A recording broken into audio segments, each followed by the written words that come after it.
Hello and welcome back. Since this is a course to teach you how to be a certified solutions architect for AWS, I thought it important to actually talk about what exactly a solutions architect is.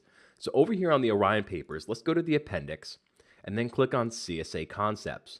The first concept we're going to talk about here is what is a solutions architect?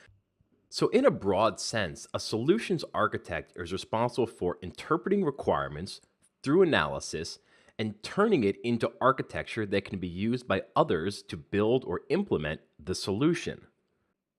In the world of AWS and cloud computing in general, it means being competent in the following areas, and these next few bullet points come directly from AWS. So, designing and deploying scalable, highly available, and fault tolerant systems on AWS.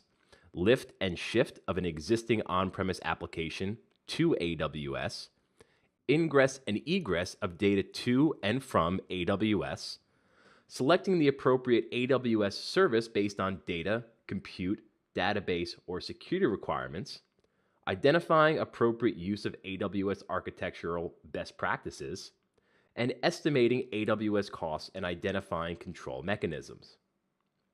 So what's important to know is that these key points here are what AWS expects of you to be a qualified and competent solutions architect on their platform.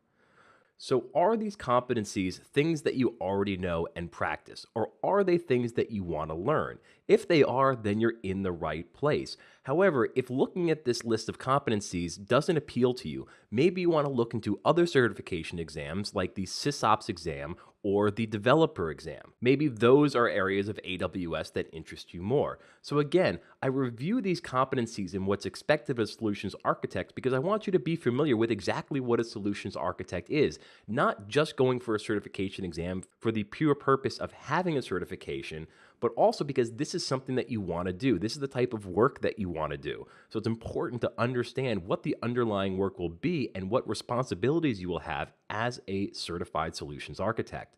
So lastly, I want to finish up here by reading this quote by techtarget.com, which I thought really sums up exactly what a solutions architect does in the cloud space very well. And that is, a cloud architect is an IT professional who is responsible for overseeing a company's cloud computing strategy.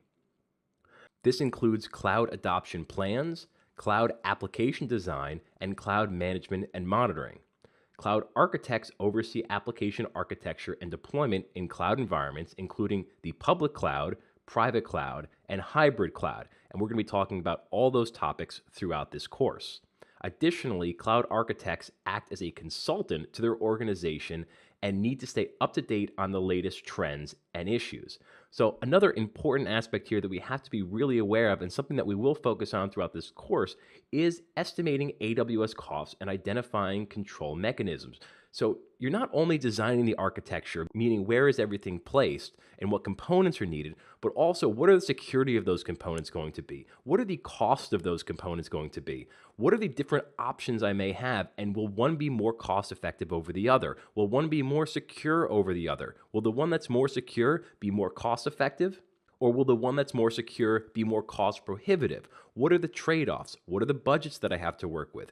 These are all types of things that a solution architect has to think about when taking the requirements given to them by their organization or by their customers and turning them into actual physical architecture. So, again, I hope this gives you a good understanding of the basics of what a solution architect is and what a solution architect does. And with that, we will conclude this lesson. Thank you for watching. You may now move on.